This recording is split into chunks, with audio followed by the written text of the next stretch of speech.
Okay, we're Yes. streaming. So, And Kai, please push the button.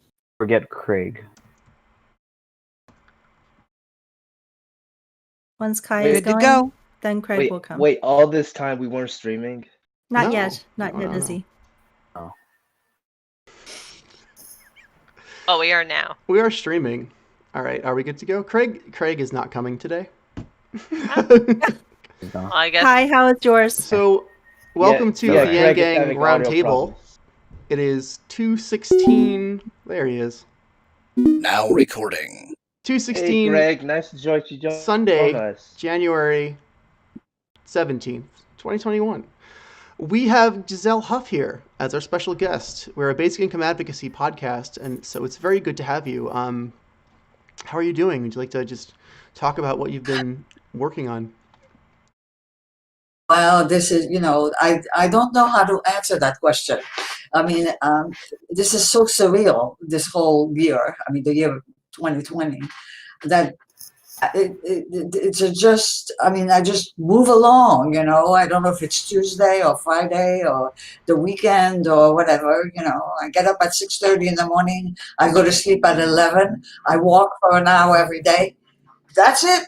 And in the meantime, I'm trying to change the world. So it's kind of interesting in a way. I mean, we never had an opportunity like that, where you have so many hours to fill and you're so passionate about a cause. It really is an exciting moment for me. As I I'm happy understand you're it, doing the work Giselle. you're doing. Sorry, go ahead. Yeah, Giselle, you are the founder or the person making the Fund for Humanity happen, the Gerald Huff Fund for Humanity. Is that correct? Right.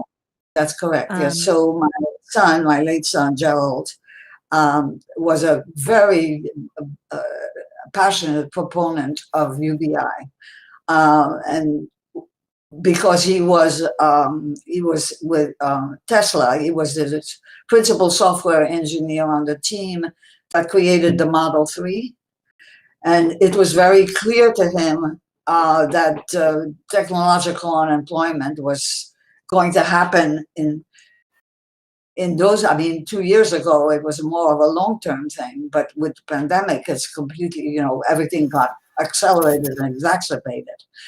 So he was very up until 2008 I was a libertarian.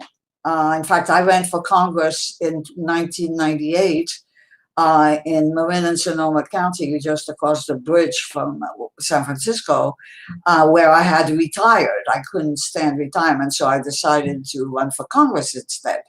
And I ran as a Republican because a libertarian, I was closer to the Republican, policy ideas than I was to the Democratic ones. So until 2008, that was my position. Self-made woman, the epitome of the American dream. Came here in 1947 with my mother, $400 to our name, didn't speak English, American dream. And in 2008, when the economy collapsed, it became clear to me, like an epiphany, that you couldn't pull yourself up by your bootstraps. In fact, interesting as an aside, the expression "pulling yourself up by your bootstraps," its origin was to exemplify impossibility. It was meant to point out that you couldn't do it. Well, think about it. How can you pull yourself up by your bootstraps? So anyway, the meaning changed.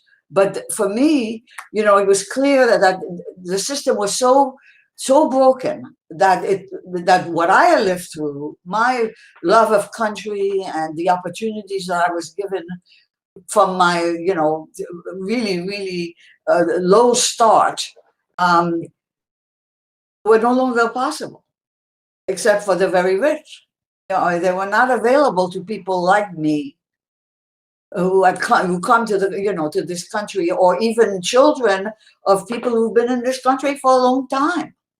The middle class is falling apart, and through no fault of their own. I mean, the image in my mind, the thing that really got me was the idea of a guy who's 54 years old. I made him up.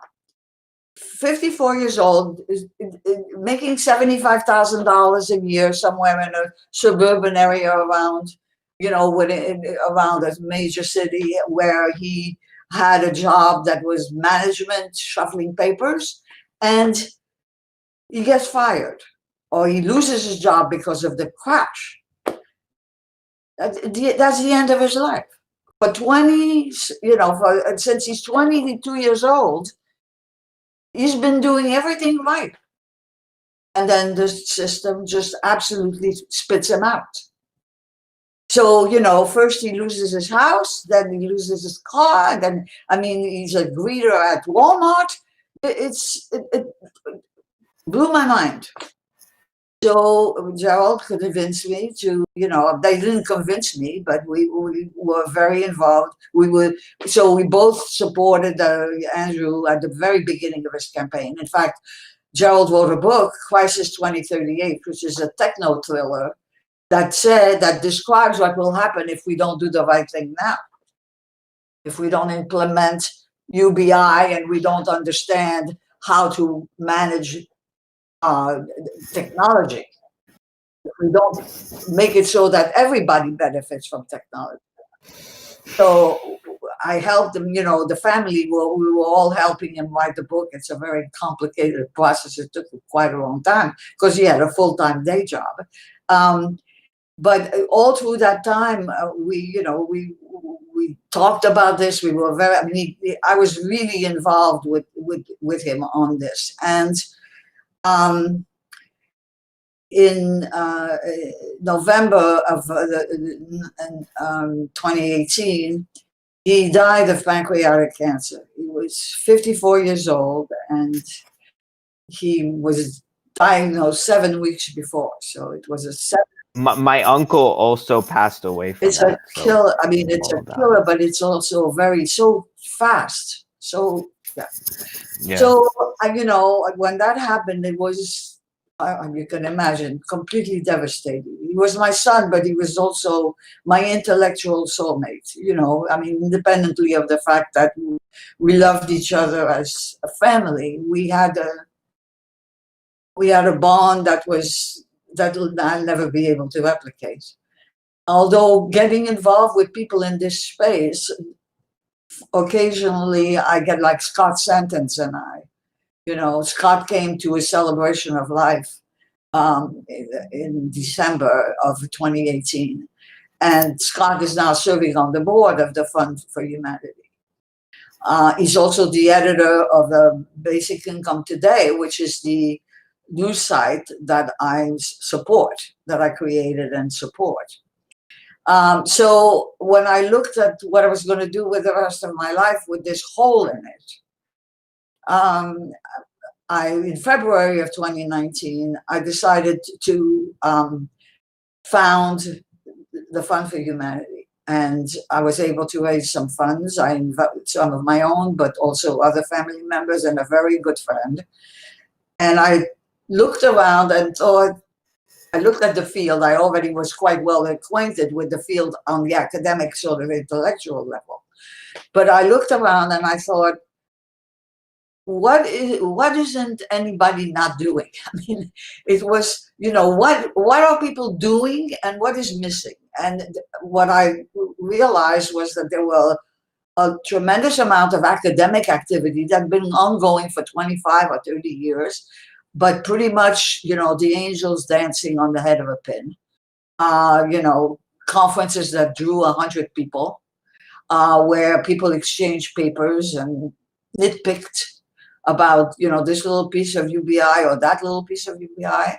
Some strong organizations like Economic Security Project, who were, sort of, doing work in UBI very effectively, but no one was selling the idea. No one was doing branding or marketing. And if you want to make change happen, you have, in this case especially, You have to accomplish a mind shift among public opinion. And how are you going to do that if you don't deliberately do that? Just like You when know, you build a movement, which is what I'm trying to help make happen. In order to build a movement, you have to invest in infrastructure. It doesn't just happen.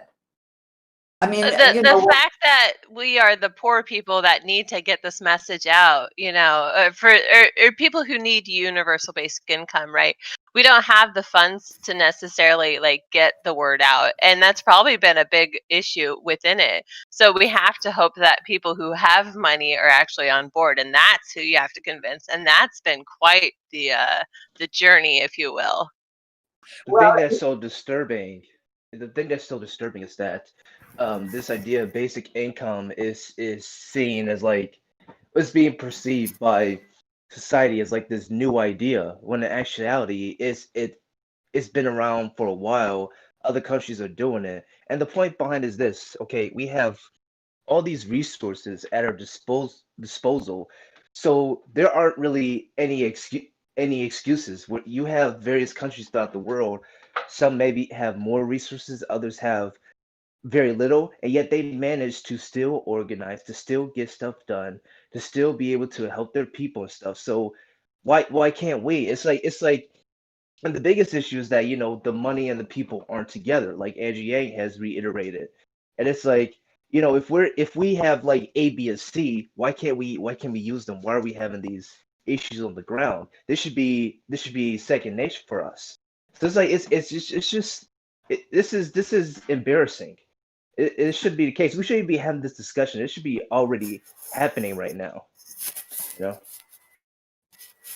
Well, I'm reading a book called the Politics Industry, and I've just read the first half, which explains exactly why we are here. And it's mostly because all of our institutions are incapable.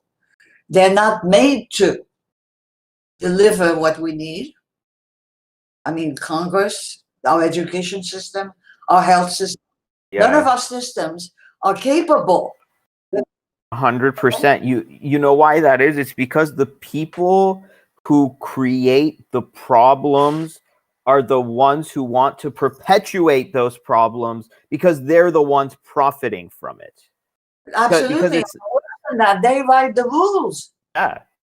So, I mean, one of the points they make is the duopoly, that's their thing. The Democrats, and the book is about the duopoly. And they compare it to, corporations. I mean, who also want to capture the market and all of the things that happen in, antitrust laws. The corporations, the corporate world is regulated. They have an outsized force, not as well as it could be, but at least there's something. You can, sue Microsoft.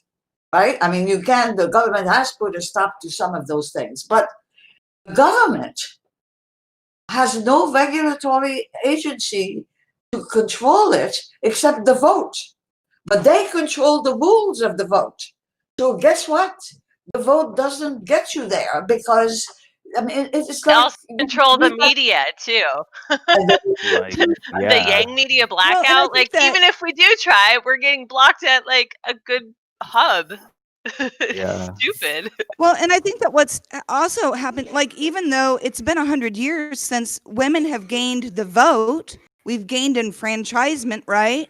But the kind of shift that we expected to see in the way politics ran as a result of that never really panned out. And so the question becomes, how are we being disenfranchised in our political system? And if we're not being represented, then how can we make the change happen so that we do get the representation? Otherwise, we're all just like DC, taxed but not represented.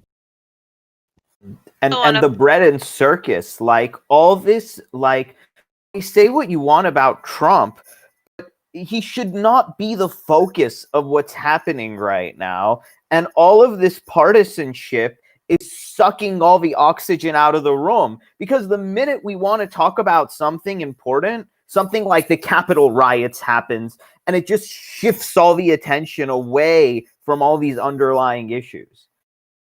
We had Ossoff and Warnock win, right? And that got totally buried in the media with the Capitol being attacked, if you will. And it's just Ransacked. it's so Yeah. crazy. It's so crazy. I'll- But see, but I think we also need to have grassroots crowd-funded activists because that's kind of what politics should be, but isn't. Right? Not quite.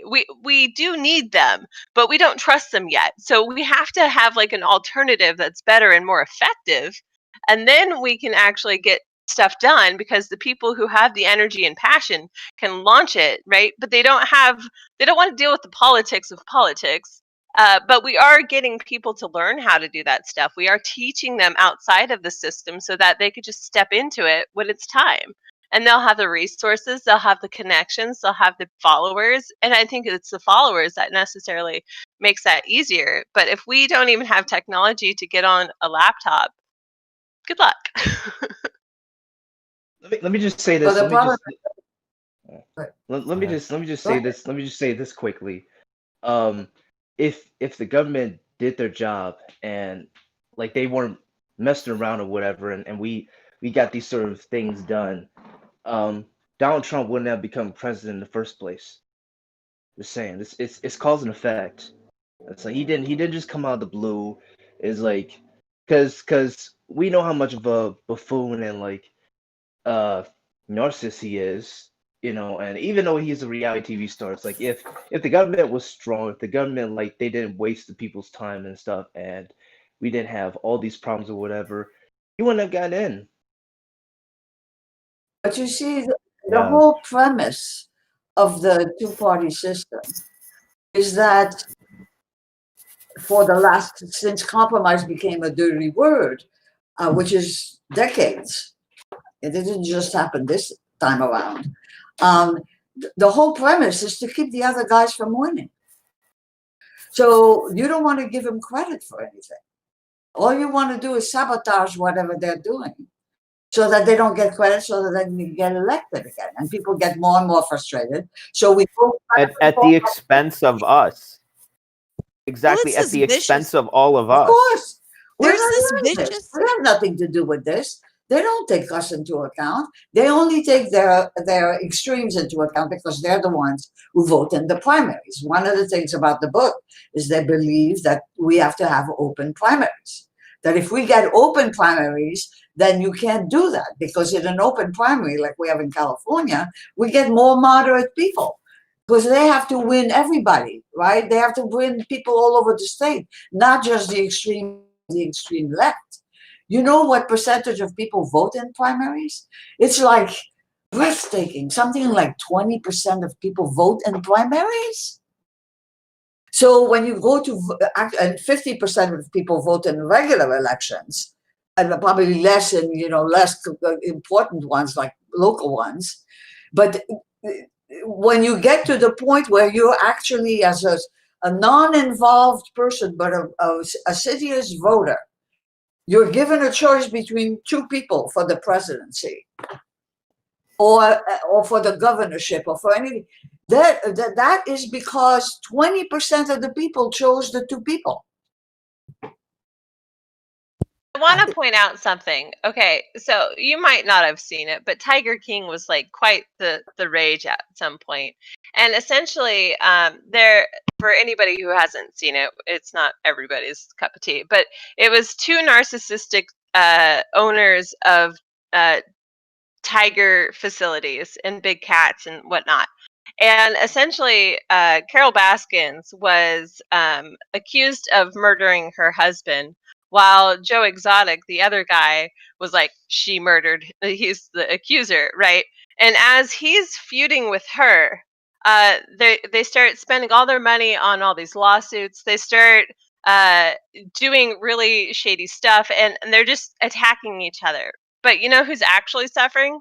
They're tigers. Their tigers were not being able to eat. Their tigers were getting aggressive because they were being ignored. And we're the tigers, guys. We have to figure something out because our owners are not doing the things they need to do, and they're being like super petty, and we are the ones suffering, and it's not cool. Right, right. Well, what it is it's just this vicious ping pong match. They're just lobbing this ball back and forth. It's well, now Republicans are in control, so we're going to do all this contraction because all of these things, and there's all this waste and yada yada yada. And we got to tighten up the ship and make sure that everything's stern. And then the Democrats get in charge, and they're like, well, none of that worked. What really is happening, the Republicans are breaking the government when they're in charge, right? And then they say, well, you can't let the Democrats run anything because every time that they run something, we have to come back and fix it. When they're the ones that's causing that, like, Well, I know that Vicious cycle. the politics right now it's very easy to get caught up in the partisanship. But I think the interesting thing is that despite Andrew Yang's run for presidency, bringing the cash stimulus into very popular numbers, people still do not actually know about the universal basic income. And even though he made that his primary policy, it seems that every day I meet people who ask me, what is a UBI, if I start talking about UBI. We have people who drop into our Twitch stream or into our YouTube stream, and they want to know, what are you talking about? What is this UBI thing? Why do you have that in your tags for your the interests that you have? And so I think that it's really interesting that Giselle's organization is about educating people specifically about the universal basic income. And there's been a recent media push in order to get this information out again, along with a very professionally produced video blitz. Can you tell us more about your video and what you're hoping to accomplish? So the video is a pro bono thing. I would never be able to afford, to do such a thing. And interestingly enough, the people involved who don't want any credit or any mention,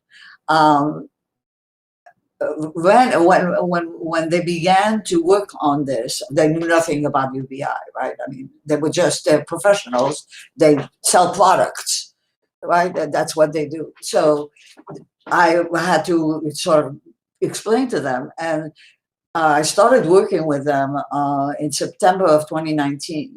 So it took all this time to get all of this put together.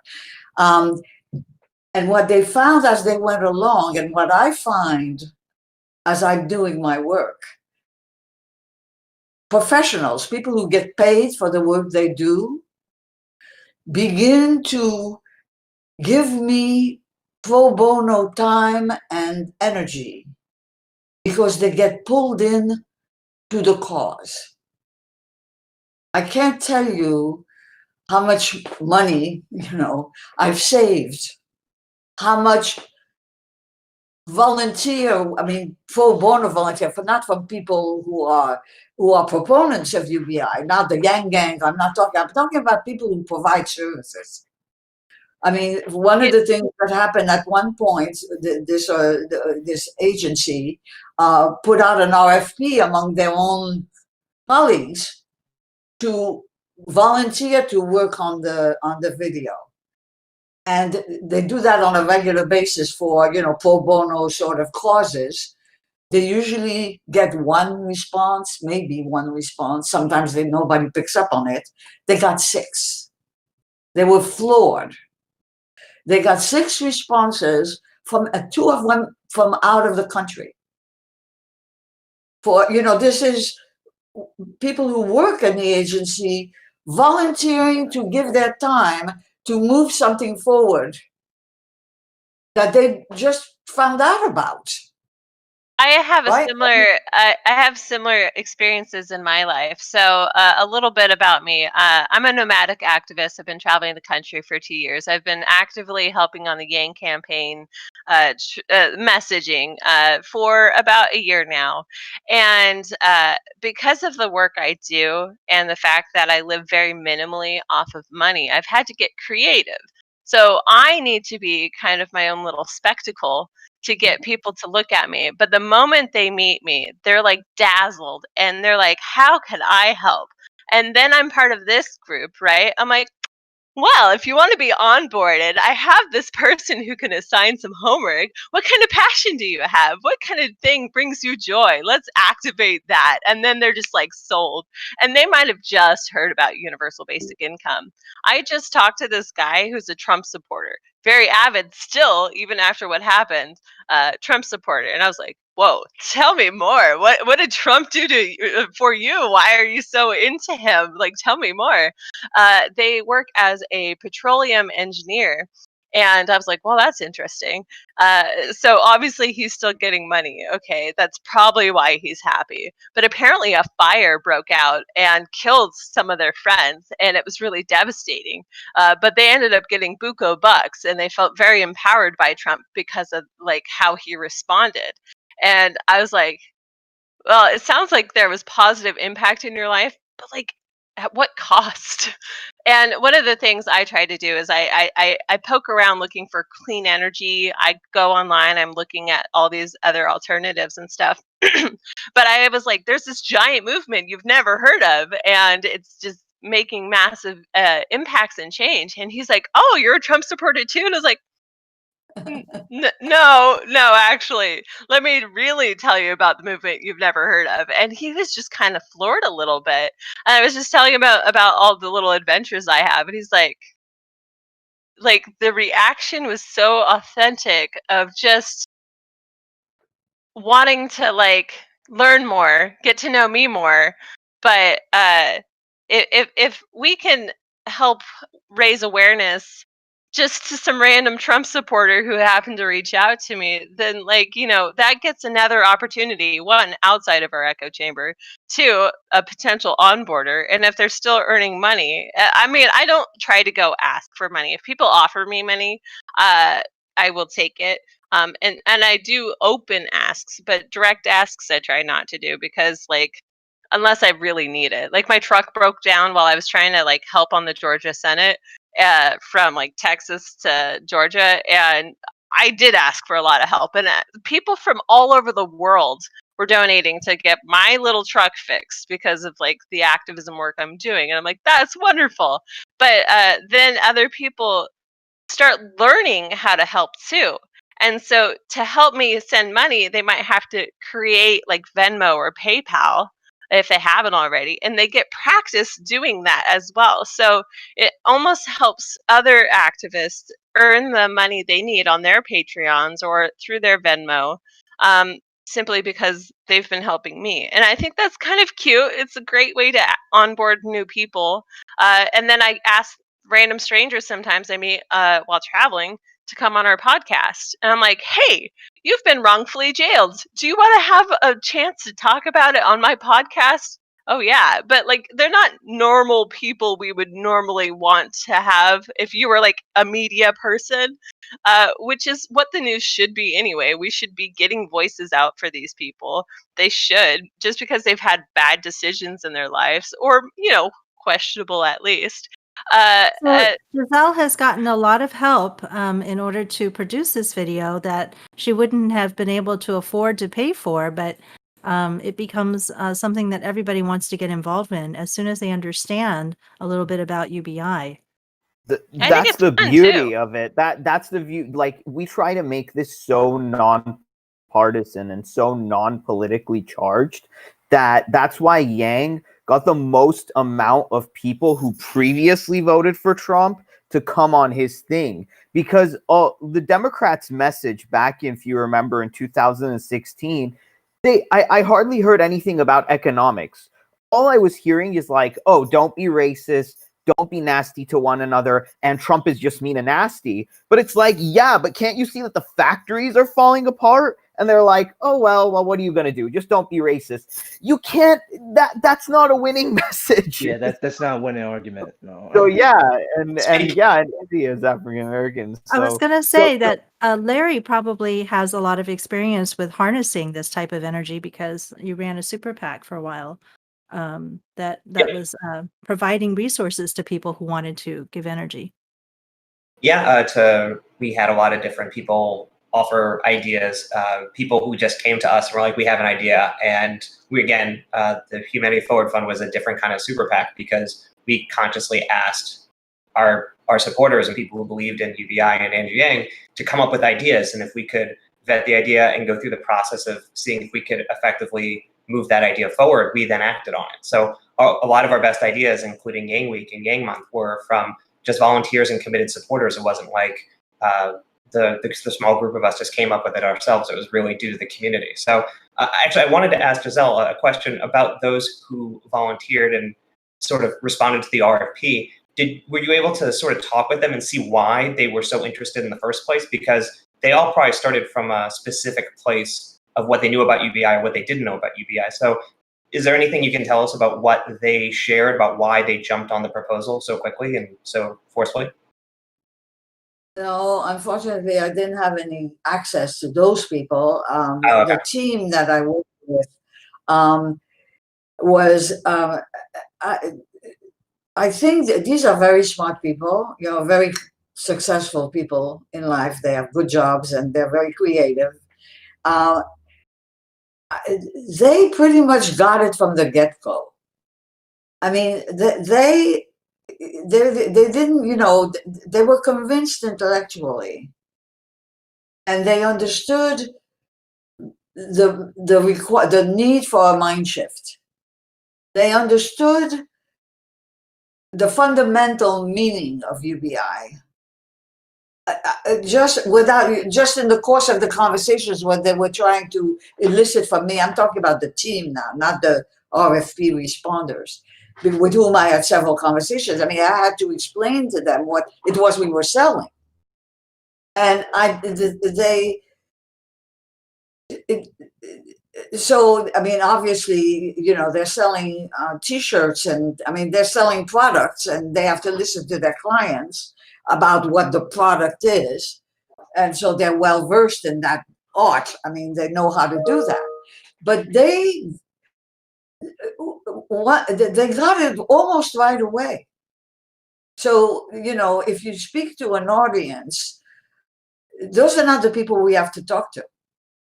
Giselle, did you actually provide them with the big experience toolkit? Because I always found that to be a very wonderful tool. Did you actually give them any things like that? No, they did the discovery. No content. No content. Oh. No content. What was their arc? What was their arc of learning? I'm sorry? Sorry, what was their arc of learning? Like, what was, I don't know if you can go into it about what they used as the development tool for, or what their experience was from doing the research to figuring out what the message they felt was best resonant, because there's so many messages that speak to the power of UBI and its importance. And I'm curious how they came to this conclusion in the ad.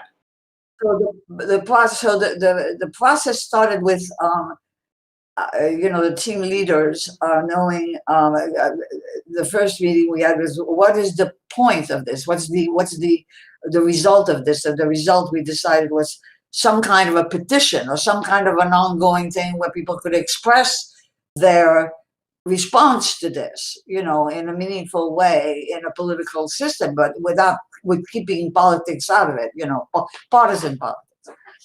So Giselle, we're they were not that, they didn't come to this with knowledge. They probably knew about UBI because they're savvy enough people that were following the Yanks campaign, or they heard about it, or they read about it. So it wasn't an entirely unknown thing to them. They knew, but so the way they approached it, which is really part of their skill set, they approached it by testing it out.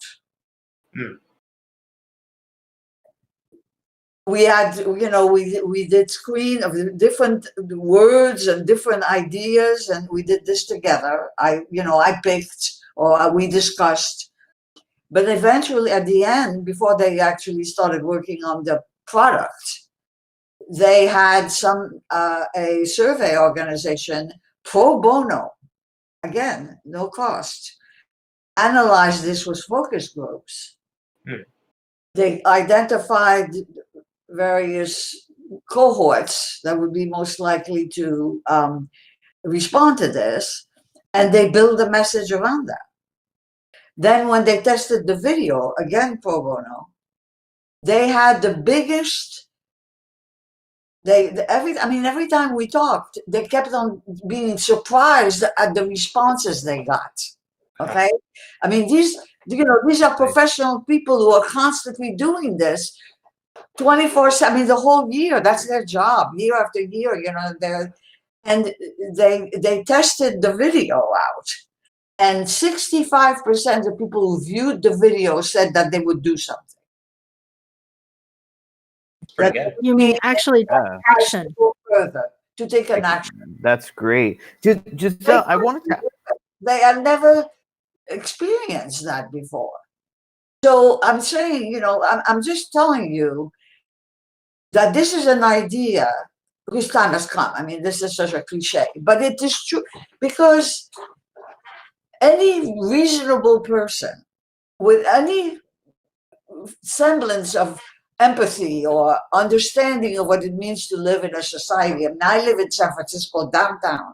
Okay, I pay a lot of taxes, property taxes.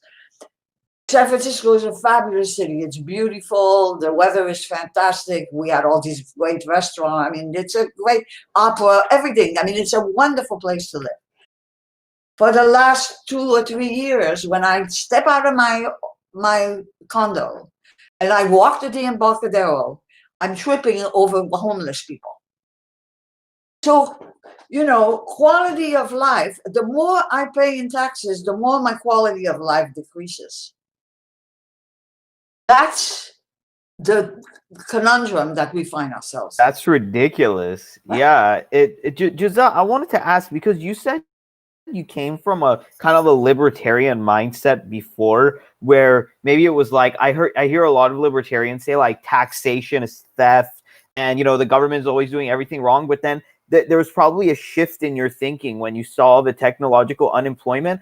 I'm just thinking, in your Republican and libertarian circles, once the idea of UBI came to you, when you talked to the friends that you had, like as a libertarian, were they open to it, or were they still like, no, taxation is theft, we can't do this, the government can't do anything right? Like, how was that for you? It's a kind of a split. I mean, the true libertarians, the more intellectual ones, who are very intent on freedom and see government as infringing on freedom. I mean, it's not that they're just against government. There's two different kinds of sets of people that I was dealing with. On one hand, in my job, I dealt with a lot of think tanks that were, at the beginning of my career, we were pro-school choice. We wanted school choice. So all over the states, there's an organization called the State Policy Network. That's a network of think tanks that are libertarian. I mean, they don't do social issues, but they do all the taxation, all of that, small government, free markets, all of that stuff. And I was so involved with them that I actually was a member of their board for 10 years. So I knew, not only what they were, but the whole zeitgeist of the movement. I remember the schools of choice movement, at least back in 1980s. I was participating in in my particular town in California. We had a schools of choice committee for our school district, and I was the only student representative on that group. And we created a schools of choice program for our school district, ABC School District, where we made decisions like whether or not people would have access to buses in order to get to their other schools, and so on and so forth. And it became this thing. It was pushed by the senior Bush.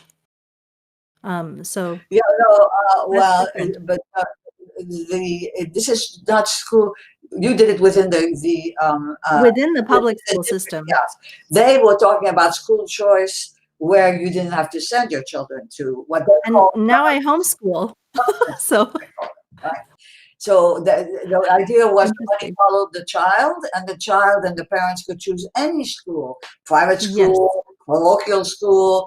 You weren't, again, very libertarian, very get the government out of my life kind of attitude. So there's the two different groups that were those intellectuals who can be appealed to in my opinion, on the concept of freedom. If you can persuade them that you're not free if you don't have control, if you don't have economic security, or some level below which you can't fall, then they begin to listen, because freedom to them is the most important thing. And as it should be for most humans. Well, I really believe that is very important. In some societies, freedom is not a thing. China, for example. China is a completely communitarian society. And it's ancestor worship, a whole Confucius That's the law. culture I come from. Yeah, well, so I'm not telling you anything, and you don't know. But this individualistic culture that we have is an aberration. Some Europeans, it's not, we're not the only ones, but we certainly take it to the nth degree. It turns out, if you've read Humankind, do you personally feel that freedom is important to you also? Or are you of more of a collective, mindset? Okay, so I was a child in France when the Nazis invaded. I spent the war years in France. 18 members of my family were deported and murdered in concentration camps. Jewish? Yeah, I'm Jewish. Yeah. So for 5 years, I lived in a society. I was a child, but I aged. I was 100 years old when I was 6. I lived in a society where not only wasn't there any freedom, but there was such arbitrary rule that you didn't know. We had to wear the Jewish star. We didn't know whether on a fine Tuesday afternoon we'd all be picked up and sent somewhere. So for me, freedom, one of the arguments I had with my libertarian, with those organizations that I would say your message is wrong, because some huge percentage of Americans, when you talk about freedom and liberty, they don't understand what you're saying. They can literally swing from the chandeliers if they want to at this point in time. Stop the first 10 people in the streets in San Francisco and ask them this question. They say, what are you talking about? What do you mean? Of course, nobody stops me from doing anything I want, except I can't speed, or I get a ticket, or I have to wear a helmet when I'm driving. It's not a thing. I think when you live in a society like ours, that's not a thing. Right. Freedom I is think it's interesting when you actually look at things like policing. It's random. It's arbitrary for the most part, except for the part where they're profiling who they're going to go pull over. They're hoping to catch somebody in a big crime. It's really not about investigation. It's like this little kind of arbitrary, random casino game. And gosh, your odds are even worse the darker your skin gets and the lower your income is and the older your car is, right? Like that. Yeah, but the thing is that the vast majority of the people in this country, the vast majority, never have any dealings with the police. Yeah, that's true for me. Except maybe a speeding tickets, and sometimes not even that. Yeah, I wanted to. My parents. Oh, go ahead, Izzy. Just real quick. This just 2 points I wanted to make. Just going off of what Giselle was mentioning about freedom. Is like that's most certainly important, and and in a way, in this country especially, we're not really free. It's just like that's maybe on paper, but as far as governing is concerned, and or just like our society where it's like we're slaves to a certain extent, more so slaves to the system.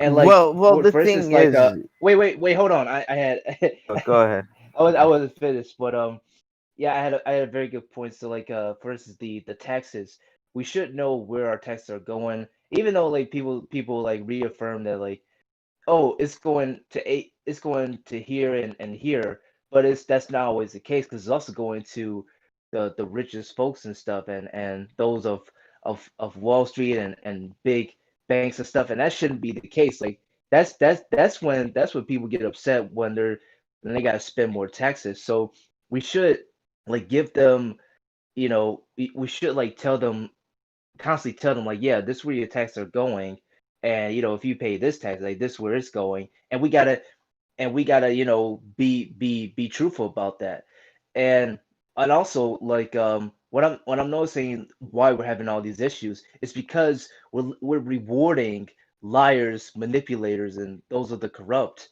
and from all walks of life, from the top to the bottom, and we should be like, I believe, Kaizen was mentioning, we should be holding them accountable, no exceptions. And we can't just get cold feet when they're like, oh well, but I donated to your campaign, or I did this, and that's like, I don't care. What you did was wrong, and you will suffer the consequences. End of story. Um, the second is this, with like UBI basic income. I'm sure, I guess I kind of speak for everyone, but I'm sure that the idea of UBI or basic income didn't come to people's heads, instantly. Hell, not even for Andrew Yang, like at some point. But then he was approached by, experts like yourself, Giselle, like Scott Sands, and various others who know what they're talking about when it comes to UBI. And then when Andrew Yang heard it, he did his research. And I mean, he's a businessman, he's an economist. So he did his research, and based off of the data, it looks like, hey, this stuff works. And the point is not to just, give people money, it's to find a way to solve these issues. If there's a better idea than UBI, yeah, let's hear it. If it works, great. But right now, it's like money, this whole society economy is run by the almighty dollar. And if you need to get and if you in order to get more opportunities or to get certain things done, or if you want to escape an environment or do A, B, and C, you need money. So giving people money is the most rational decision. That's the whole point, rather than say, oh, let's give people money and that's going to like stop them from working. No. And I so it's so I yeah, find like it, that's yeah, I find it yeah. interesting that Giselle came to the same conclusion that Andrew did, is that freedom is a word that is used in marketing to the American people. That Yeah, it if you're is. corrupt, then you use it, you say freedom is going to war with, some other country. That's going to protect your freedom. But when in fact, when Andrew Yang decided to put together his UBI program, he decided that, marketing said, we need to call it the freedom dividend, right? Of all of the different types of messaging that we Right. could go with, people having stability, people having, caring about one another. There's so many different ways we could go in that, What that UBI freedom really alleviates. But is freedom is the one thing that Americans really respond to, is the whether it's power. right or wrong. The freedom is the power to say no, right? It's like, you can't force me to do something I hate because you're depriving me of resources. Look, let me tell you something. You go out in a boat in the middle of the Atlantic Ocean, right? And you have tons of money on that boat, but the boat runs out of gas. You have so much freedom on that boat. You have all the freedom. You can do whatever you want, but you're going to die because you're going to Great starve, analogy. and you're not going to have any food, and you're not going to have any water, and you're not going to have any. You're going to have tons of freedom, but you're not going to have any resources. So Yeah, the there boat has is the boat isn't an moving. equitable way, that people understand this. And you can't be forced to do something. And now if somebody comes to pick you up on that boat where you stranded in the middle of the sea, and they say, hey, like, we'll save you, we'll get you out of here, but first I'm gonna have to have sex with you, and you're gonna have to try all of my drugs, and you're gonna have to do this, and you're gonna have to do that. It's like, you see, they're withholding those resources from you until you're made to do what they want. If As a that boat bargaining chip. Yeah. saves you wants to force you to do a whole bunch of things before they get you back to land where you can go back to wherever you came from. Just Yeah, an they're like interesting. they're like they're like holding your freedom hostage pretty much, and they're like, I will help you out only if you do this. They'll make it conditional or like use it as like leverage. And even if you have the freedom to say no, they'll be like, well, you have no one else to turn to. They're like you have no leverage yourself. There's nowhere else you can go or whatever. So it's like, yeah, I'm the only shot you got. That like and it's like they're not wrong because there aren't many other alternatives and the alternatives cost money. So and that should never be the case. So Right. yeah. Well, and yeah. as a person with disabilities, like I can really talk to the idea that even just a little bit more money gives me a whole lot more choices in terms of how I manage my own health conditions. Like Oh yeah. regular medicine doesn't work for me, and I sent Faye the other day a message I'd sent to a friend, like what, 6 years ago, 7 years ago. And I was in the process of maybe losing my kids forever and in the middle of a nasty, nasty divorce and all sorts of horrible things. And I was employed, but I was still impoverished. I still couldn't get a place to live because, rents are astronomical and I was in the middle of divorce and I didn't have financial documents, like people didn't want to rent to me. It was so hard. And a person that I dated, a former lover of mine, was telling me, go to the hospital, go to the hospital. I've been to the hospital so many times. It's not the answer. It's not. So I think Nope. what I heard Giselle saying, though, is kind of what I've said before here, that instead of having organic, healthy, natural, sustainable communities, where people are connected with each other and you know who your neighbors are and you all work together and you do the yard work together, and the city doesn't need to have big crews with big noisy machines because the citizens have operated a system where you can go borrow it, right? Well, Kai, Right? here's Sharing here's the economy. other thing. Here's the other thing. Things like hospitals and organizations, they should be the answers, but they're not because like the system and like how people are working in there, it's piss poor, it's satisfactory. It doesn't really help us. So it's especially like, that's why like some people get upset when people tell them like, oh, go admit yourself to a hospital, go get a job, go call this hotline, do A, B, or C, because it's because then it seems like they're blowing off rather than helping them. But like, there are other coaches who say that at the as a last resort, and they're not saying this to blow you up. They're just saying that because the organizations actually do help you, and they do. So, and when you give them a try, they don't waste your time. They don't give you the runaround. But how it is now in this society, in these systems, these organizations, they just waste your time, and then they tell you what you already know. So it's like, and that should never be the case. And then even like a freaking hospital can feel like a whole other traumatic event, a traumatic It, but experience when it shouldn't be. Well, These but different that's exactly what it ends up being, and that's what drives the profit machine. Is like if you can continue to re-traumatize people every time that something bad happens, they're never gonna break out of that system because it's kind of like an addiction. But it's not even that. It's the Ouroboros. It's the snake that eats itself, But it's right? the why question, right? What is the purpose of fill in the blank? What is the purpose of healthcare? It should be to keep us well, not to treat us when we're sick. And run 2 million tests that cost $2 million each. It's What is the purpose of education? It's to make us into human beings that can live together and perpetuate the species in an orderly manner. What is education now? A punitive system that doesn't allow the people within it to do their work. Okay? All of those. What Ariel's is the purpose clapping. of government? The purpose of government is to ensure that the hedges are there so people work with each other with rules that make it more enjoyable, more productive. Equitable. But the purpose of government is the happiness of the people. well, Yes, and Bhutan now changed. everything has, yeah. So that is the purpose of. But none of these things I just named are doing what they're the purpose of because their purpose is different. It's the Instead of runaway being capitalism creating and, industries out of all of the human needs rather than serving us.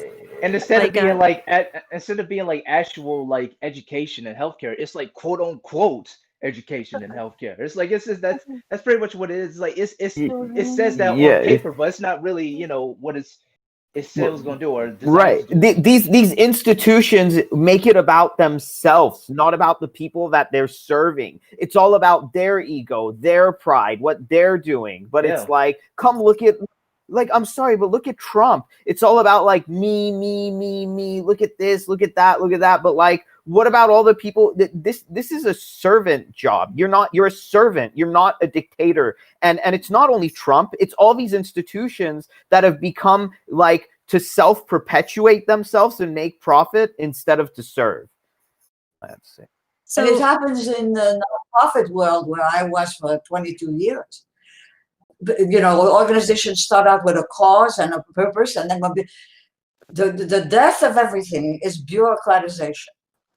Once a thing becomes a thing unto itself, instead of the thing that was meant to fulfill a why, that's it. That's it. Then you've lost.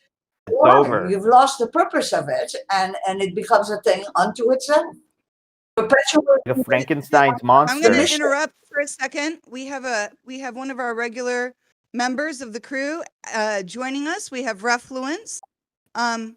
We have Giselle in the round table with us today. Are you familiar with her work? Are y'all caught up? Have you been able to listen to us while you've been working? Yes, I watched the VODs, the video playback, so I'm trying to keep up at least. Oh yeah, I watched some So, of her videos awesome. too. Yeah, I thought she looked familiar. Yeah. So I wanted to actually bring it to talk about how, Larry and Giselle, you've both been working a very long time in the advocate space, in the advocacy space for UBI. And I'm wondering if you feel that something is changing right now, or if it's always been this way, because we don't have that historical perspective. Some of us, we're getting into it just with Andrew Yang. But prior to this, I mean, I noticed right now that this push that you're making is in conjunction with the income movement. Is that correct? Yes. And, yeah. They're like my operational arm. I'm sitting here in my little office in downtown San Francisco. There's nothing I That's can awesome. do. So we've she got and her Stacey Rutland and all of the people who work with her, now many of whom are volunteers. I fund them to the capacity within my budget. But we work together regularly. I mean, we have a weekly phone call, and we have other calls with other people that we also have on a weekly basis. So they're like my operational arm, the income movement. So that's wonderful. So income movement together with income movement, and also I guess YangGang and Humanity First Movement is partnered up with income movement. And so I feel like there's this sort of confluence and everybody's joining together. I see that Martin Luther King III is now going to be part of the mayoral run, is going to be helping Andrew run for mayor in New York City. Nice. To bring on the biggest UBI pilot, I guess. I mean, we don't need another one, but another UBI in New York City. So are we going to be partnering up with the Poor People's Campaign as well? So Stacey is one of our missions, and she's partaking in it on a regular basis, is to bring together all of the the Poor People's Campaign, the Justice Collaborative. I mean, there's a whole bunch of people who are working on other things, but also like UBI, right? They have more than one cause, and they have a weekly call, all those people. It's called the War Room, and then they all get together and discuss, and they did plan the whole this weekend. There were a number of events. On Thursday we launched the video, and then there were a series of events. Other than that, may we ask for an invite to the War Room for yeah. one or more of us to attend? I mentioned it to Stacey. What I have is your email, Ariel. You have mine. Yeah. So definitely. Do I have yours too? Your email?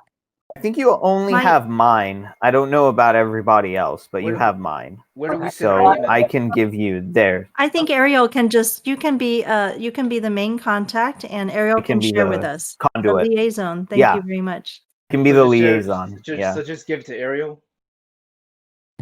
Well, Ariel will give to Yeah, us. Yeah, Ariel will pass through. I'll be the liaison, as in like whatever you want to tell Giselle, tell me, and then I'll tell her. And if Giselle, you want to tell anything to all of them, you can go through me. Okay, perfect.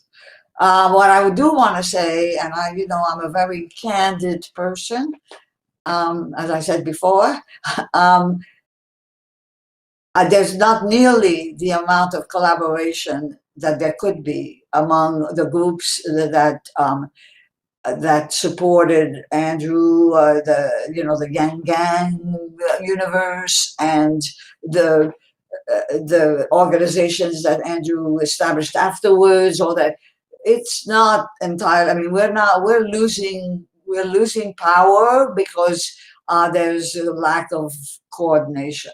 I mean, it's and cohesion. 100%. We see that too. I 100% we see that agree. too. That's why, like, I 100% agree with you, Giselle, when you said that, because like that's why I'm trying so hard to like bring that sort of collaboration. But I'm also like putting my foot down at times when that collaboration is only like selective, or oh, we'll choose this person because we like them instead of you, or all this other stuff. When in actuality, we should be like doing what we can to solve these issues and save lives or whatever, to prevent more catastrophes from happening, like what happened in freaking DC. That's to like prevent the future from being more brutal or whatever.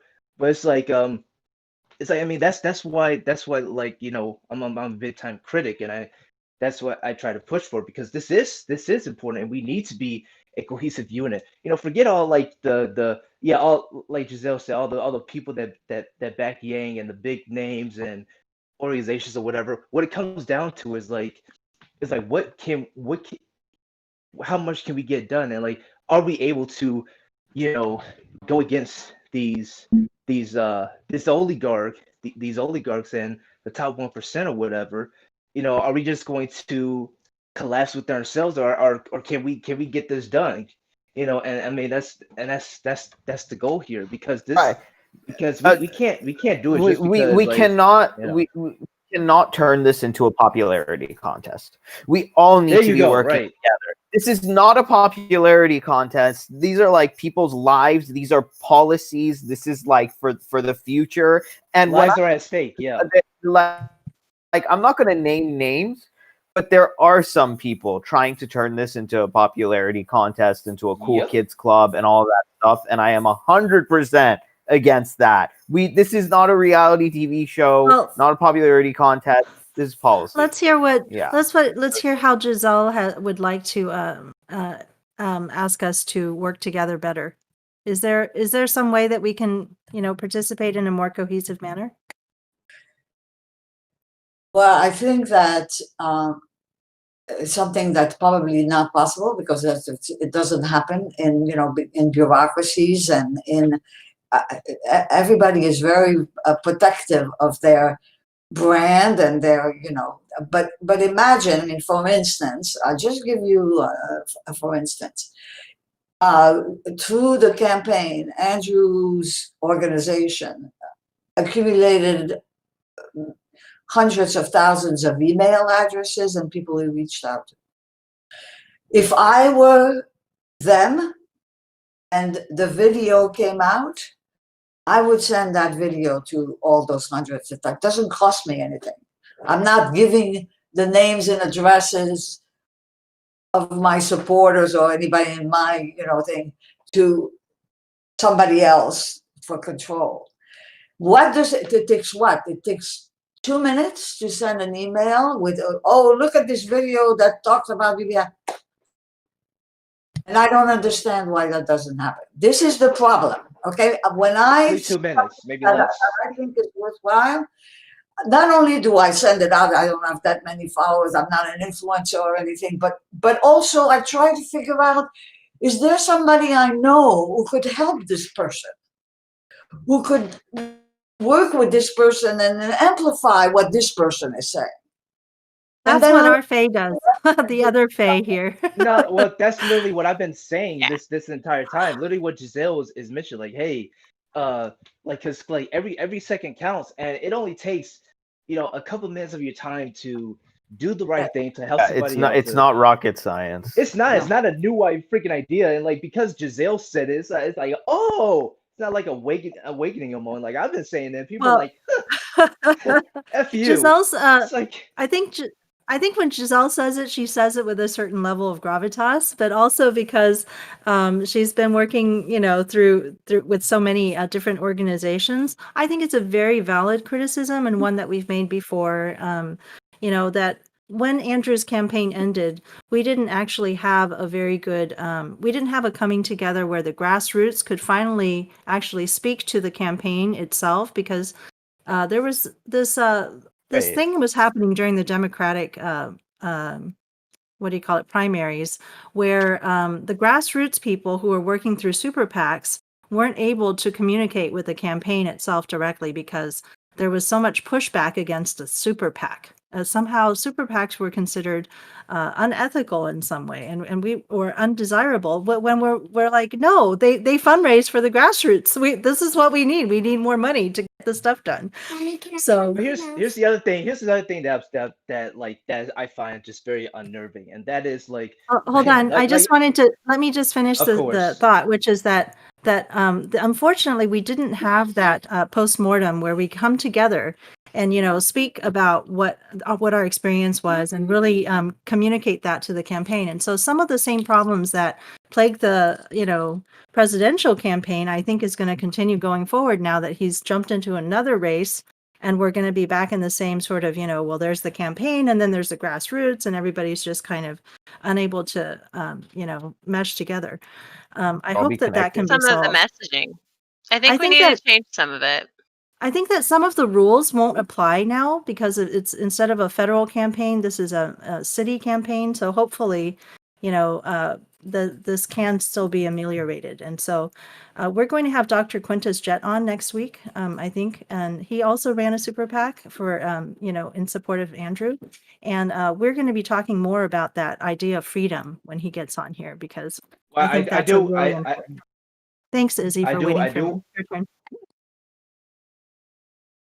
I do want to say that and that's this what I find very unnerving, and that is like, going like what Faye was saying, like, oh, because Giselle said in like a what was gracious gravure, or nicer way or whatever, Gravitas. when Gravitas.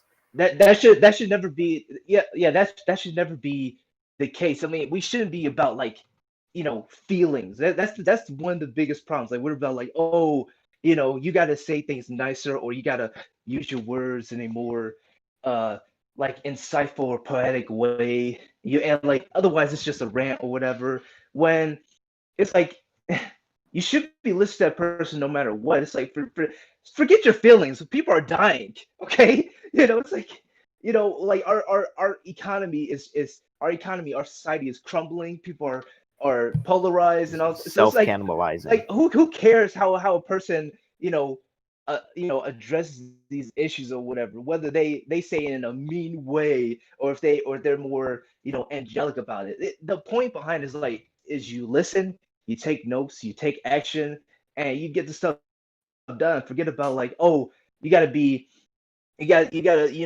oh, you can't talk to me that way because I'm in a certain mood. No. Okay, it's I like, mean, we see, have to Or be, I'm we in a have to certain that's not personally yeah. be, we personally have to be proof of concept of all the things that we're talking about. We can talk all day, but unless you're actually doing it and sharing what you're yeah, doing, walk and chew people won't bubblegum. believe you. They'll just like, oh, well, that sounds all great, but are you actually doing anything? It's Yeah, I Yeah, think because like politicians Izzy's use the saying lovey that there's dovey. sort of there's too much emphasis on how something is said or who is saying it rather than what is being said and how it's Substance. affecting average people everywhere, the normal people, as the war on normal people. You can say that if you overlook human nature. I mean, when I was running for Congress and I went to candidate school, they said to me, you have 7 seconds to hook them with something that they listen to. And I'm afraid that's true of all human conversations. That's I mean, crazy. if you know, you could. True, there are. There's sometimes a pony under all of that, but normally people don't want to put up with all of that, right? I mean, Giselle, how do you go to candidate school? Because Kai Zen here is thinking about running for office soon. And we have another member who is coming on in a couple of weeks to tell us about how he's going to run for president. Not president, for well, The office. Congress. 1998, the Republican Party, which is what I was running, and I had, the Bay Area, there was a candidate school that I went to, and they gave tips, and they gave them. I think it was a day-long kind of seminar thing, and that was what they did. I mean, that was in '98. I'm sure that and if the Democrats don't have that, they better. I mean, I can't. Yeah, Not in Texas. It's funny. We don't have any money in Texas. So the Democratic Party in Texas is very poor because we're not the majority. And so the number of people you are able to get in your group determines how much money you're going to be able to raise. And it's very, to me, it's like there's so little support, and then it just continues being less and less support if you stay in that group. That, it's almost like in order to, improve your circumstance politically, now you have to, jump ship. I mean, think about the culture that we live in. Everything is a soundbite. Everything, like a commercial that you see, come and then when you read the like prescription drugs, it's like fast, and then all the side effects. This may cause that. Okay, we're done. It's like, yeah. So the culture is like this culture of hyper, kind of like attention distraction, something like Very that. Go ahead. And like, yeah. Well, I mean, escape is an important coping mechanism if you're trying to heal from trauma, and if we're constantly being bombarded with traumatic images and that's not escapism, and in our lives, and have systems like continuously oppress us. It's like it's a distraction, but it's not a healthy one. It's not that's the same as escapism on steroids. Right. I mean, it's just, steroids are useful for a while, but they can also really wreck your body. So it's always about finding that level of balance and in Quaker language, discernment of what the right thing, and you have to have time and space and quiet in order to figure things out. And that is things that this culture doesn't have right now. Everything that we have is a toxic replacement for the thing that it should be naturally. It's about, and so we're building entertainment, Exactly. So like we're building institutions to replace what would happen naturally if we all had that same foundation. And I've thought a lot about the game Monopoly, right? And how is that game different than what we do right now? And the biggest difference is when you pass through, you get $200. You get 200, exactly. Nobody starts with 0 in Monopoly. Why would they do it in real life? I think the game is called Monopoly. And in real life, of course, when honestly, wait, Refluence wants to say something. Every single conservative out there, my pitch is, you want to play Monopoly? Okay, let's do it. But you have to have that floor in order to play. And you guys know it, and you've stolen it from us, the people, since this nation was founded, basically. But what we had then that we don't have now is free land. Right. Yeah. That work with conservatives. You're appealing to their heart, and that's not possible. I mean, if they had everything, we wouldn't be where we are. I mean, we would never have gotten to where we are. It's the quality of life question, right? I mean, what kind of life will you have if you have to live in a gated community and go everywhere in a tank? Because the pitchforks are waiting. There's so many people who have nothing. We've created dangers to ourselves. Yes. Giselle, I have a little gift that I use all the time, and it's this lady in her. She looks like a Quaker with this big pitchfork, just Oh, yes. because who doesn't feel that way? I do as a woman for sure. I'm just like, I'm tired of being told what to do by every man I encounter. No offense to the room, but I'm tired of it. I have my own plans, thanks. I don't need you to tell me, but I need you to help me with the heavy lifting. And that's just because my biology is different, but I get to carry the babies. So can we make a deal here? And I know every person in this podcast works that way. And so do most of the people in the room, except for not when I'm having a conversation with my manager, when I've worked for a firm for 12 years and I'm making $12 an hour and I have a master's degree, right? And I've served as an assistant manager and a manager for this company for the time that I've worked for them, and they're hiring in brand new trainees at $12 an hour. And I want a raise, sir. I've earned it. I'm one of the people that knows what to do. I train these people. And his answer was, well, but we start people at way above minimum wage. We pay way above minimum wage. That is an incorrect answer, sir. And I tender my resignation now. Take me off your payroll. And that's when I became who I am right now. Basically, I had to Because let when it you go. took a stand, you finally took a stand. So, Refluence, Yeah. you had something you wanted to add here. Do you still remember? Right. Back to the point where our culture, on the topic of culture, the playing field, or the game of Monopoly, as we like to call it, it gets very different these times around, because when the way I see it, people can, and a lot of them, most of them, they become very numb to the information that's being fed to them.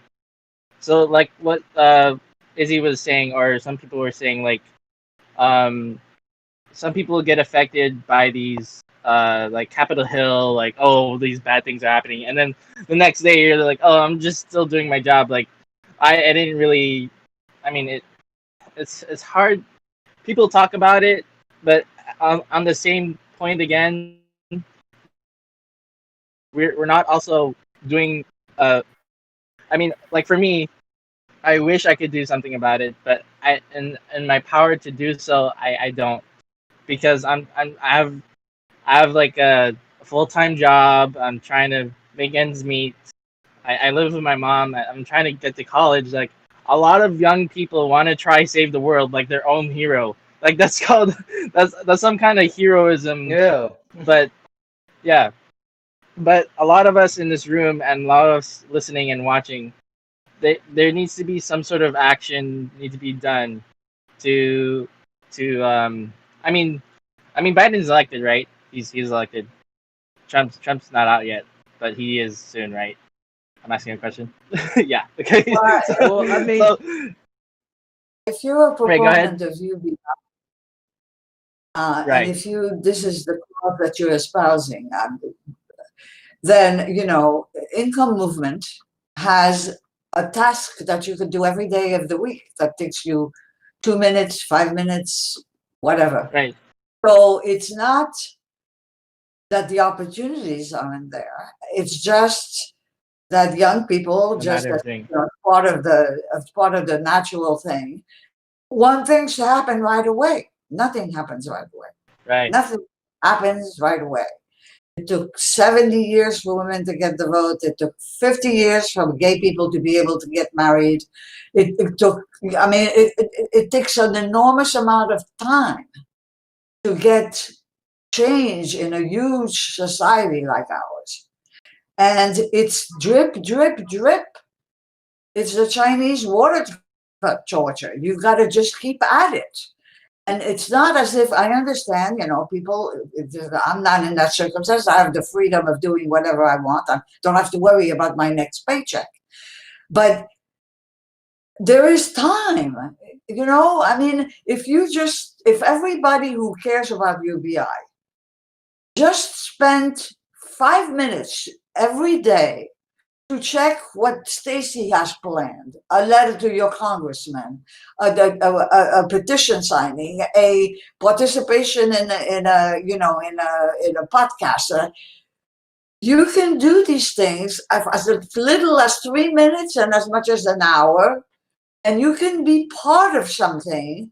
And you do have weekends. You do. I mean, obviously, it depends on the amount of passion you have for the thing, and you do have a real life. I mean, no question. I remember having a conversation with my son way back when Social Security looked like it was really going to go bye-bye, and he was 37 at the time. I said, Gerald, you're a very involved person. You care about these things. You know you're not going to ever get Social Security. Why aren't you doing something about that? And he said, Mom, I've got a life. That's and Honest.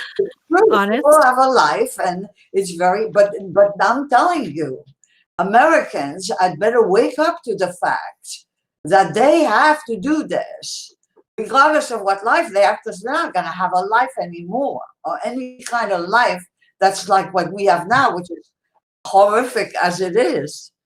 Because this epidemic isn't the last one. This economic crisis isn't the last one. You have children, watch them, you see what. And in California, the fires are never the last. The fires, there's floods, the hurricanes. I mean, all of that. It's not, this is a species threatening period. And if you don't do something as an individual that's part of the species, like bees do, or chimpanzees do, or all the other animals on this planet, we're going to be eliminated, and we may take the planet with us. Well, I actually wanted to. But I'm looking at my grandchildren. Yes, my grandchildren will be alive at the end of this century. You understand Giselle, that? I actually wanted to ask you a little bit about the current events and how you're feeling about the certain events that are happening now. Let's talk about that $2,000 cash stimulus. Do you feel that is a good precursor to the UBI that we're, right now we're talking about increasing the check from 600 to 2,000, and then we're talking about maybe making it recurrent one day, or maybe making it even retroactive? Or do you think that any of these possibilities could be coming for us? I think that it opens the door. I mean, I'm probably a little bit more optimistic than pessimistic. I'm maybe 52% to 48%, only because of the machinations of the political system. I mean, when they have to vote on this, they have to understand that it means something, because if it doesn't mean anything, they're not going to agree to it. I mean, it means something to them personally. It has an effect on their career, on what's going to happen to them. I think that I'm just, when I read on Twitter these arguments, they said $2,000 and now it's only $1,400 because it drives me bananas. My hair's on fire. I mean, plan this stuff. I cannot abide it. The amount of energy well, anyway, Twitter is not the place to think about this. But yes, it's not. The fund, I just applied for an H option, which enables me to participate in lobbying as a 501c3. 20% of my budget to go to lobbying. So I've hired a consultant who's working with the Economic Security Project and with the Humanity Forward consultants in Washington to make this happen. And we are very encouraged, because we think that once you start, we're trying to see whether it can be made recurring. If there's a way to make it recurring, even for 3 months, right? Because it's madness. If people get $2,000 now, what's going to happen at the end of February? I mean, time marches on. Money isn't coming in. The rent is still due. I mean, it's not. So we're thinking that if we can make it recurring in whatever not to an amount, not getting married to a particular amount, but make it recurring for the duration, even to the summer, even to the point where everybody's vaccinated, because economically, or calibrated to the economy, right? Calibrated to the economy, where the trigger is if we go below 5% unemployment or whatever, which is not true, you understand. The GDP and the unemployment rates are fictions. They're not real things. But nevertheless, that's what we use. So we're not going to get to 5% unemployment anytime soon, let me tell you that. But we feel that this is a very good moment, that the fact that that they're willing to entertain another check, after the one that they sent before. We're pushing to make it recurring. Those are the words we're using: recurring, recurring, recurring, because the administration is going to be facing this at the end of February again, at the end of March again. And the Senate may be busy talking about the impeachment again. And because the impeachment is done from the House and it's being sent to the Senate, but they're not going to discuss it until Biden comes online. And so it may be just holding saw on up some of these CNN. discussions. Yeah. Yeah, I just saw on CNN we have 400,000 coronavirus deaths. They said it's predicted in February to go up to 550,000 deaths in the prediction. So we're talking about 150,000 additional deaths. We don't think that that's going to have some kind of effect on our overall economy. So just like you said, in February, we're seeing this thing spike up like crazy, and they're just talking about, oh, we'll just do this thing one time. Do you take a shower only once? Do you change your clothes only once? Do you brush your teeth only once? Get it together.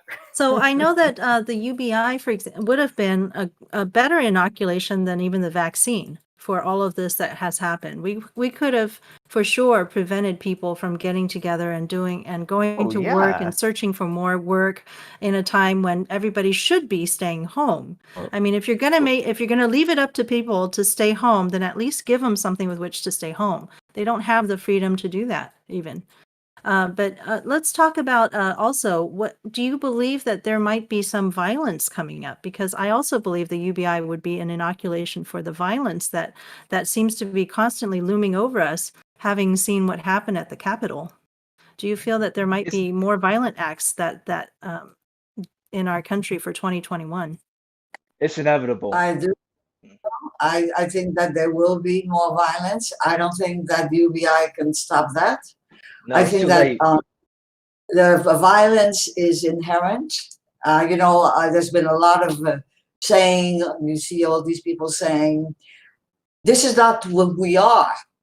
This is precisely what we are. This isn't just happening now. It's happened a million times before. That cultural, thing has been around forever. I mean, since the beginning of this country.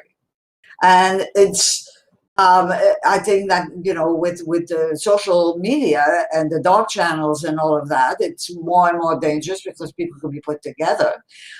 My opinion is every single one of those people they arrested in the Capitol, that they're identifying and arresting, should get 10 years in jail. That's it. It's sedition. And they vandalized a federal building. Trump has an executive order in effect that says you get 10 years maximum if you face from what was happening in the summer. So we've got an executive order in place that can remain if Biden they remove it, right? It's the law of the land, the executive order. I would throw 300, 500 people in jail for 10 years. That's the only stuff that will discourage them. They were hoisted by their own petards. So, that's never going to happen. What they're doing is most of the things that I see that they're holding them responsible for is, a year in jail, maybe 3 months in a local jail. A tap on the wrist. No, these people, because a lot of them are middle class people, At least A their lot of them inevitable are, human Yeah, needs would be met in jail. listen, I no, One hold of on, them, one of them hold on. flew. One of them, yeah. Go ahead, I Easy. no, I really wanted to make this point since we are on the subject. Yeah, I mean, this could have been prevented ahead of time. See and this is why, like, I just get so upset when I see people, just abandoning various others because of for reason X or whatever, and it's a petty reason usually. When in actuality, like, if you help them, it can it can change the course of history. It can stop like these sorts of occurrences from happening. But it's like they But don't see that. They just look at the short term and go, Izzy "Oh, you hurt though, my feelings or whatever." Izzy though, Well, these were I, like middle class, sometimes rich people. So I don't know if that works for them. They weren't really like people on the margins of society. It just shows you their sense of yeah, entitlement. Right. But you're right about help people yeah, before they go mad. But the thing is that one of them flew a private jet down to the Capitol to be part of that. So yeah. so these are not like people that I have any sympathy for. And I mean, Giselle, you as a Holocaust survivor, 6 MNE Camp Auschwitz, what the hell is that? But we need Yeah, to, 10 years. but let's not free. But here's the thing. Here's the thing, though. I mean, because there are, yeah, you get those who like, who just they think they can just wreak havoc and do whatever they want. But you also have those who just been they've just been so messed up that they're gonna join this radical group or whatever. I mean, these cults and gangs and terrorist organizations, they recruit those who are vulnerable, those who've been abandoned by society or even by groups who thought they were supporting them or whatever. And it's like, yeah, the cult was That's like, true. don't worry, I'll take care. The gang's like, don't worry, I'll take care of you. You just got to do this or whatever. When if we Yeah, gave them, that's true. well, I mean, like, if we treat them like family, like they belong at the beginning, they wouldn't have turned into this. Now, that's not to excuse their behavior. Like, if you do this, like, there's going to be consequences, But also, like, if you just shut the door on somebody, that too has consequences. You can't just say, oh, if I just let this person just like if I let them like rot away somewhere, they're just going to die in a ditch and not going to become this bad person, or whatever. When that's it's like that's not always the case. It will hurt you in the long run. So it's like we got to be careful, who we take advantage of, who we turn our backs on, whatever, because you never know what they could become. You never know. So it's like, I mean, that's so it's not like it's you're not only saving, so it's not about like just saving a life, but multiple lives. And it's like, they can, forget like just being a like some mass shooter or whatever. They could join a cult, or they could become a police officer, a doctor, a politician, a parent. They can become any of those things. They could like just keep on, spreading the poison or whatever. And the goal is to stop the poison from spreading. And all it takes is to, do the smallest things like telling someone like, hey, let's go get something to eat, let's go hang out. It's like, you're all right with me. Also, just talk to them like a regular human being, and not like Yeah. walk right past them or talk to them and like they're like you're trying to play the therapist or whatever. And when you get mad because they didn't take your suggestion, yes, because your suggestion is crap. And also, like, when I hear people say, oh, support we support people, we support, we support women, we Izzy, support people of color or whatever, and yet there are people who are in those groups who are being, tossed aside or whatever in real time. And I'm sitting there going like, I thought you said you were for like they represent this group. And it's like it just seems, hypocritical, whatever. And as here's the other thing. In Canada, the French, this conservative culture or whatever, like they don't just say that they support, person X or person Y. They show it by their actions. They don't say they support women's rights. They show it. They don't say they support, Black lives. They show it. They don't say they support those who learn disabilities or autism, treat them fairly, whatever. They show it. So it's like, they let their actions do the talking. Those are people I respect, and those who just, say the right things but don't really follow through. I And have they like, yeah. I have a You're right. phrase that's very complimentary to what you're saying, and it's when we lie to the world, we may lie to ourselves, but then we will lie to the world. but our actions don't lie, and those don't go unseen, right? Yeah, And exactly. one of the things, I mean, I don't entirely agree with you. I do think that you have to be nice to people, all of that, and you can't automatically, you know, write them off. That you have to listen to them, and they, you know, you have to make a judgment about who they are, whether you want to continue to associate with them. Part of that is their responsibility. I don't just, you know, like everybody. I discriminate. Yeah. You know the line. Yeah, it's like But there's a fantastic, I don't know if you've seen it on Twitter, there's a fantastic TikTok 1 minute thing, a young man who addresses patriot. He said, you say you love America, but you hate that. And he goes on for a minute and a half of all the things that these people hate and say they hate. right. It's like, so at the end, he says, so how do you love America? I mean, he names all the things that America is. You hate the government, you hate you hate, I mean, and this is what these people are. They are in an existential threat to them. They feel that their country is being taken away from them.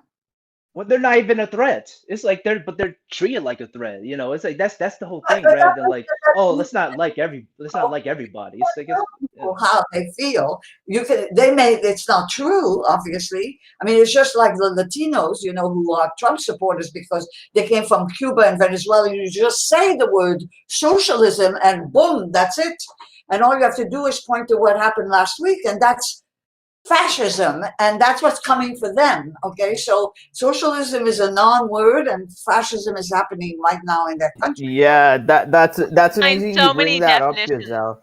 of social My parents from Iran, you know, like you heard of the revolution, like when Khomeini came and he took over. So my mother is still a Trump supporter because he's like pro-Israel and he's against socialism. But then I put my hand over, no, mom, like look further than that. You can't just be like a one issue, one thing, and that's it. You have to expand. You know, there's a whole frame here, and you're just zooming in on one piece, and you just have the blinders on. You know, that's what I try to tell her. And then you have the conversation stoppers. I mean, when I was in education, I remember I went to a conference, and I was a school choice conference where they trotted out a couple of black people, you know, I mean, this was in the early 2000s, who were part of it, you know, the conference, so that they gave some meaning to it, because it's mostly aimed at African-American kids who were in, you know, places where the education was so horrible.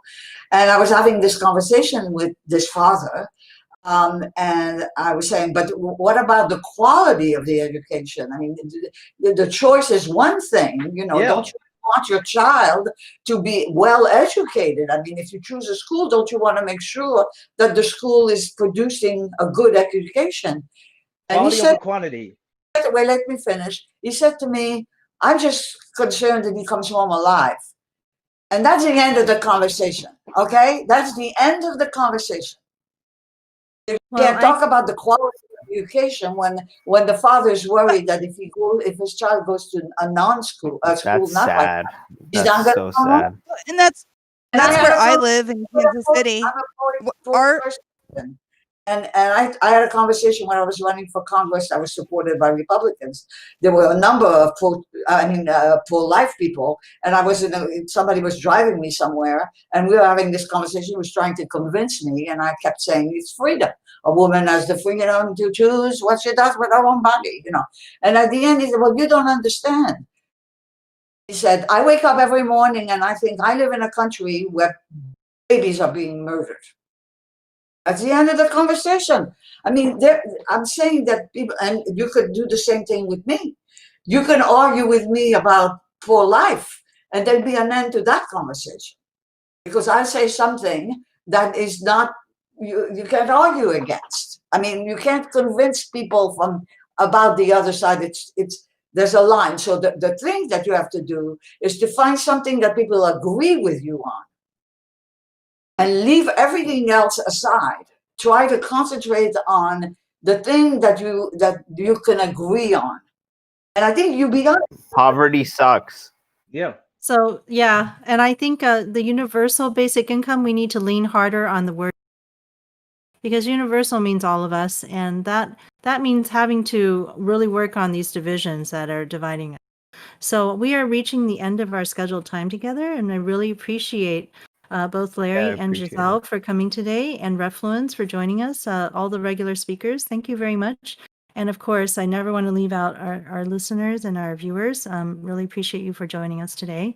I hope that we can get, maybe all of us can do one thing, which is write to Andrew and ask him to send out that beautiful video that Giselle put together with her organization to his email followers. I believe that Andrew could hear us if we have enough people asking. So thank you very much for coming to our show. And can you tell us a little bit about where you would like other people to find you, or maybe make a donation, or, show up and put their energy forward? How can they connect with you on social media, Giselle? So it's a Gerald Huff Fund for Humanity, or at Fund for Humanity on Twitter. It's the only place where I'm active. The Gerald Huff Fund for Humanity.org is the website, and all my tweets are posted there and various things. And if I get a copy of this, there'll be a copy of this posted there as well. Um, and I'm I'm self-funding this. I mean, the crowdfunding is not something that works for this. This is friends and family kind of thing, and I have. So I can't do pilots. I can't do those kinds of things. But I am in my field. I was working for a foundation for 22 years, and we made investments in organizations that were working on education. And I was the best ROI of any foundation person ever, which is, the fact that we had a small, compared to the Gates Foundation, with whom I was, when we were on the same page, we we were not even a drop in the bucket. But I managed to make other people do what I wanted. So, I That's came up quite a with an title. idea, and I got other people on board, and I spent $550,000 over 3 years, and Wow. $80 million were invested afterwards simultaneously and afterwards in that, which was the charter school movement. Very good. So, and the blended learning movement, the introduction of We technology. So, here in Kansas City, my children go to Citizens of the World Kansas City, which is has 3 charter schools. They're public charter schools in Los Angeles, Kansas City, and Manhattan.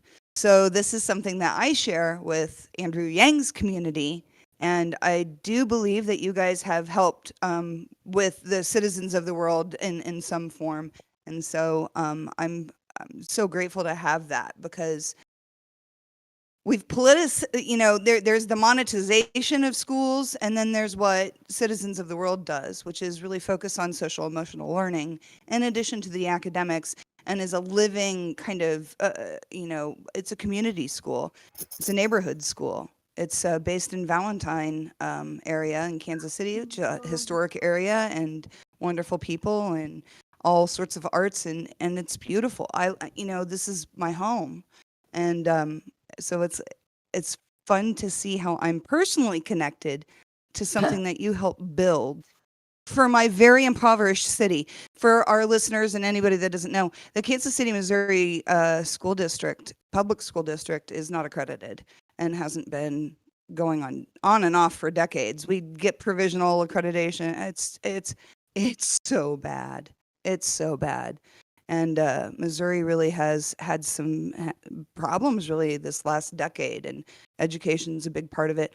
And the school to prison pipeline is very strong here in Missouri, and it's very sad to see. But it's beautiful to see the grassroots pushback of people in their communities standing up and saying, "Oh, hell no, we're done with you deciding that because I'm standing on the street corner and I'm Black, that you get to arrest me and then go make me work for your system with no choice for the rest of my life." Like, what is that? That's terrible. Kai, do you That want is to go ahead not and give your freedom. closing while you're speaking? I will do an outro. Yes, I will, so I can focus on my my producer role. My name is Kaizen KC. That is at KAIZENKC. I hail from the Penn Valley Religious Society of Friends, Quaker Meeting House. So, greetings to any friends that might be watching. I'm hoping we can start building some Quaker viewership. I think they will really enjoy all of these discussions. I encourage everybody to keep the eye on the future. We're just getting it started, but this is beautiful. So thank you, Giselle, for all your time. I can be Well, found at Twitter, Patreon, and Cash App, PayPal. It's all the same. You'll find me. Very good. How about Ariel? Thank you for inviting Giselle today. yes, that was My wonderful, pleasure. Ariel. Thank you for having me. I mean, this has been fun. I loved Yeah. it. I could do this all day.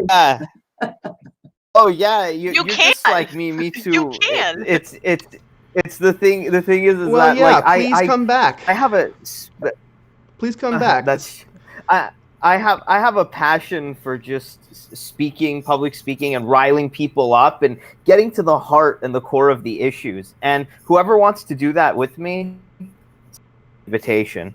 So I'll give out my outro. My name is Ariel Bakshende. You can find me on Twitter at Ariel's Ariels. So that's ARIELS I love everything that flies: planes, helicopters, drones. That's why I take these drone photos and I post them up on Twitter. And I also have a YouTube page, youtube.com/revolutionary thinking. You can come find me there. We'll have lots of fun. And thanks for listening, everyone. All right. My name is Faye Koo. I'm here in Palestine, Texas. So my Twitter is at Palestine Math. Make America Think Harder. And looking forward to supporting Andrew in his mayoral run. But more importantly, we found the community that is of utmost importance to me, the UBI advocates. And so with that, I'd like to pass to Larry Cohen. Yeah, I'm Larry Cohen. You can find me on Twitter at Larry Cohen, LARRYCOHEN, and my website, buildthefloor.org.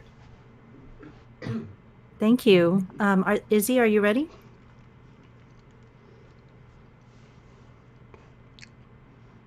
Izzy. Your Izzy mic may is not be muted. ready. Oh, there Let's you go. He was start- muted. Oh, Yeah. there we go. Sorry, I was Nah, it's okay. yeah, I stepped away for a bit. Yeah, I'm I'm Izzy Ishmael Z Bowden, and I'm on Twitter, Instagram, Facebook, various other places. You can find me on Twitter, Instagram at Izzy Bowden, IZZYBOLDEN. Um, yeah, Facebook, just search for like Ishmael or Ishmael Bowden or Izzy Bowden, ISMAIL. And I'm also on TikTok and Twitch at Izzy Reborn 92. That's at IZZYREBORN 92. I believe that's it. And I also I'm also on YouTube and I have podcasts. My YouTube page is Izzyland YT, IZZYLANDYT, and I'm actually working. And I'm serious. I actually am working on another video. So yeah, stay tuned for that. And it has nice visuals and all this other stuff. And my podcast is Izzyland Uncut, IZZYLAND Uncut, where there's we just get none but ugly truths, raw emotions, barely any interruptions. Talk about have various great discussions, and actually plan on doing an interview. This coming Saturday, and yeah, I'm going to try to I'm trying to still work after this StreamYard and try to I'm going to try to stream it on YouTube or Twitch and stuff. Maybe bring Craig on. But yeah, it's yeah, if you're interested on becoming a guest yourself, definitely definitely contact me. Send me a direct message. At Izzy Bolden on Twitter. And yeah, we'll definitely set some up and we'll have a great discussion and stuff. Yeah, that's Thanks, that's all I Izzy. got to say for now. I'm pretty burned out. Thank you, Ishmael. let's go to Faye Doney. Hello. My name is Faye. So my Twitch, Twitter, and TikTok is Tizdoni. But if you want to just like cyberstalk me, my Linktree handle is also Tizdoni. So it's linktr.ee/Tizdoni, Tisdoney. I am trying to raise funds right now for a trip. Essentially, I'm going on tour across the United States, and I'm going to be collecting tools from my grandparents who used to build schools, churches, and houses for people in other countries. They're retiring, so from that work. So I'm going to collect all the tools and then trade and barter my way through the United States to get people what they actually need. And I got some stops: Washington, Oregon, California, Texas, and I'm currently in Alabama. So it's going to be fun. If you want to reach out and maybe meet me, I'm going to get my vaccine in Texas. So, like I can get you on my route. So anyway, yeah. So if you click the link tree, you can find ways to help me fund that if you so desire. Thank you. All right. And Refluence, do you want to have people connect with you by social media? Yes, hello. My name is Refluence. You can pronounce it any other way, but it's Refluence.